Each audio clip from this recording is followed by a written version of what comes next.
What's up, guys? Hades here. Today we're talking about best in slot, fire, the things that you need to collect or purchase, and I made a list of skills I think are highly valuable and a few that you might want to pick up if you have, extra funds laying around or it's in your budget.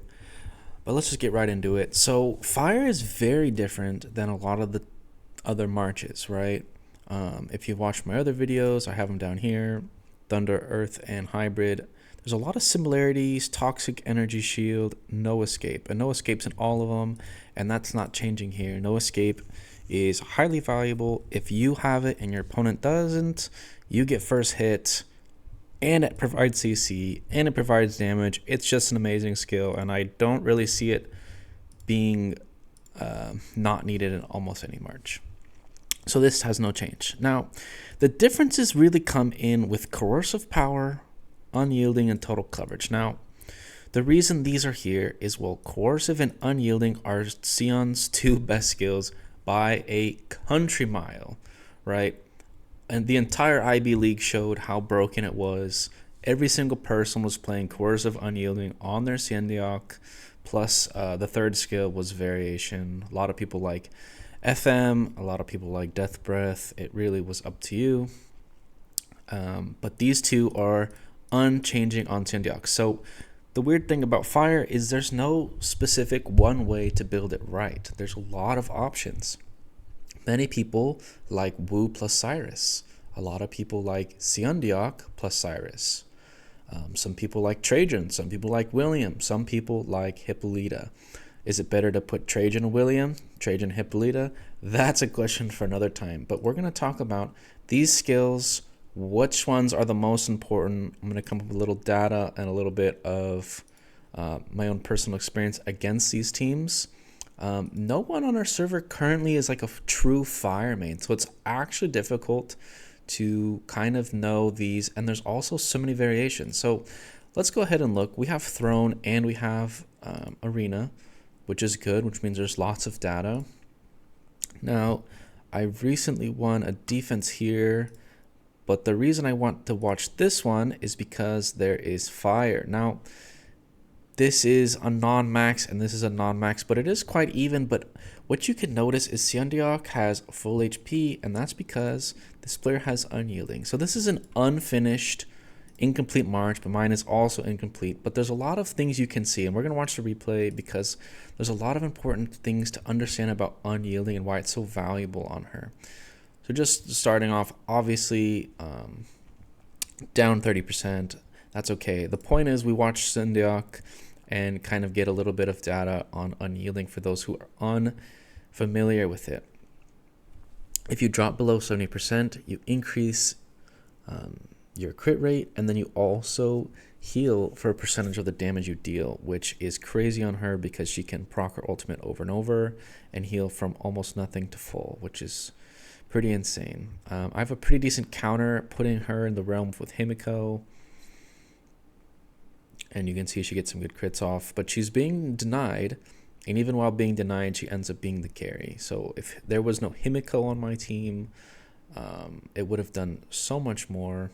And you can see right there all the crits, and then she's going to 1v2 here easily. And I'll end the replay just before it ends with the 9,000 crit. Yeah. So I'll exit out here. I want to look at another replay. In Arena, I played a very strong player named Simba, but he also has a very strong fire team, but it's undeveloped, right? So this is not his main, but he has a lot of the skills I'm talking about, but he's going with the double backline carry, and he doesn't have the Siendiok skills, but he does have Trajan and with Web, and you can see there's a lot of missing stats here. The gems definitely aren't developed. Everything's 25, so he's missing a ton of stats, and this is my main. And my main is very strong. I do want to watch this one as well, just to get a little bit of statistics. But you can see there's no countering the Alex. He has no threat on the Alex essentially. where Sindyok and Hippolyta are not hitting him, as well as just a significant amount of stats missing. But we're going to watch this one real quick. He has a lot of components that work, but if your carries aren't doing damage, then it's not going to be a good time. Plus, on this team, Alex and Khan shouldn't be able to be silenced unless my setup was off. Excuse me, I usually have Fighting Master on Khan. You can see already my Alex is just wailing down on his front line. They're getting stunned. And the match is almost over already just because there's no wound. This team with Xeno thrives on healing, and there's no wound option. So they need Thorn to slow down the Alex, or they need Khan, or they need something, or they have to burst you down faster, right? And if you don't have the correct skills, it's never going to happen. Now, if she had the 3 best skills, she would be healing back to full and dealing massive damage. Also, keep in mind all the stats just really don't help in this scenario. But on even ground, it's going to look way different and much better. Now, the total coverage is a KVK skill, which is important now because you can buy them in recharge. And I consider Triss and KVK skills in a similar light where these are things you have to, go out and purchase. This is really good on Hippa. It's also very good on Sindyok. Now, Fighting Master is better on Sindyok if you're not afraid of stuns and silences, but pretty much everyone has Earth Dragon or No Escape, and it's hard to get away from not needing it. So it goes well on Hippolyta because she's one of the highest energy regens in the game. You can see 117, which means she's going to be ulting all the time.